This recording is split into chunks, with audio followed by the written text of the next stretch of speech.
በ16 ዓመቴ ያገባሁት የህግ ባሌ በኒካህ ያገባሁት ባሌ ስደት ከመጣም በኋላ የራቁት ቪዲዮ ሙሉ ራቁትሽን ሆነሽ ቀርጸሽ ካላክሽልኝ እያለ እያስጨነቀኝ ነው። ምን ላድርግ ትላለች እህታችን።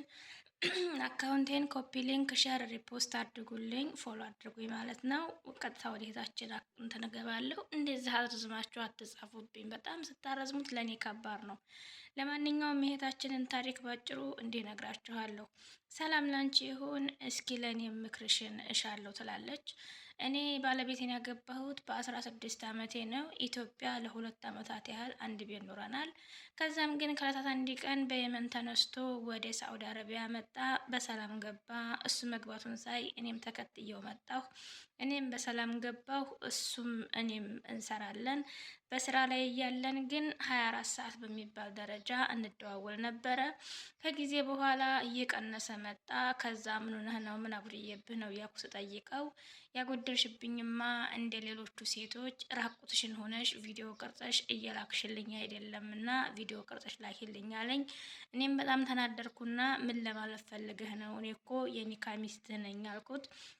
እኮ የኒካ ሚስቴ ስለሆንሽ ግዴታሽ ነው ሲለኝ፣ ክብሬን ዝቅ አድርገህ ራቁትሽን ቪዲዮ ቀርጸሽ ላኪልኝ የምትለይ ከሆነ እኔ ጋር ለማውራትም አለመደወልም ትችላለህ ብዬ በ4 ነጥብ ዘጋሁት። ከዛ ግን እሱ ሳልደውል ሳላወራው ስውል ስለሚጨንቀኝ በሀሳብ ስለምሞት በኦንላይን ሲጠፋ በቀጥታ እየደወልኩኝ ጠይቀዋለሁኝ። በፊት 24 ሰዓት ሲደውልኝ የነበረው ባሌ አሁን ግን ደዋይም ጠያቂም ፈላጊም ጻፊም ሆኛለሁኝና ምን ላድርግ ትላለች። አሁን ራሴን በዝምታ ውስጥ ደብቄ ዝም ብዬ ነው ያለሁት።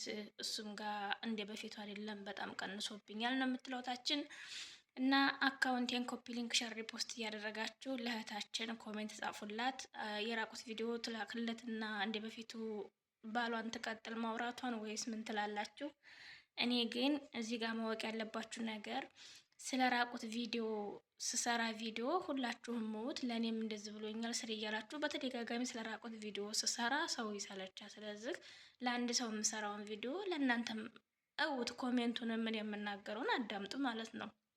ወደ እህታችን ጥያቄ ስገባ ደግሞ በመጀመሪያ እንኳን አይደለም ኢትዮጵያ 2 ዓመት አብሮሽ ኑሮ ያንቺን ገላ በስርዓት የሚያውቀው ባልሽ ቀርቶ ገና ወደፊት ሊያገባሽ እንኳ እስኪ ሰውነትሽን ልየው፣ ቅርጽሽን ልየው፣ አቋምሽን ልየው ምናምን በእንደዚህ አይነት ማታለያ ነገሮች እንኳ ቪዲዮ ቀርጽሽ ላኪልኝ የሚልሽ ወንድ ላንቺ ለህይወትሽም ሆነ ለነገ መሰረትሽ አስፈላጊ ስላልሆነ እንኳን አይደለም አንድ ኒካ 39 ኒካ ቢኖርም እሱን ውልቅ አድርገሽ ከህይወትሽ ከአእምሮሽ ማውጣት ነው ያለብሽ። ይሄ የኔ ምክር ነው።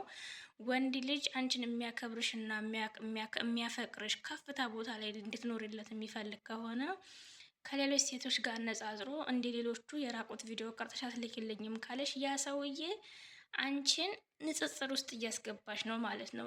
ሲጀመር የአንቺ ባል የሆነ ሰውዬ የከሌ ሚስት እኮ ወይም ደግሞ የከሌ እኮ ብሎ ከሆነ ሰው ጋር ካገናኘሽ ያ ሰውዬ ጥያቄ ምልክት ውስጥ ማስገባት አለብሽ። አንቺ ነሽ። እኔ ለምሳሌ እኔ ነኝ። እኔ ጋር ያሉ ነገሮች ሁሉ የኔ ብቻ ናቸው። ከሌላ ሴት ጋር ማንም ጋር ልወዳደር አልችልም። ስለዚህ እንደዚህ የከሌ እኮ እንደዚህ ያደርጋል ብሎ የሚልሽ ከሆነ የራቁት ቪዲዮ ቀርጻሽ ላኪልኝ የሚልሽ ከሆነ ያን ሰውዬ እንኳን አይደለም የት ነህ፣ የት ጠፋህ፣ ምን ሆንክ፣ ምን ገጠመህ ብለሽ ካርድ እየሞላሽ መደወልና መጠየቅ ቀርቶ አንቺ ራስሽ ሲደውልሽ ራስሽን ኮራ አድርገሽ መጠበቅ ነው ያለብሽ። የዛሬው ቪዲዮ ይሄን ይመስላል። አካውንቴን ኮፒ ሊንክ ሸር ሪፖስት አድርጉልኝ። ወዳችኋለሁ።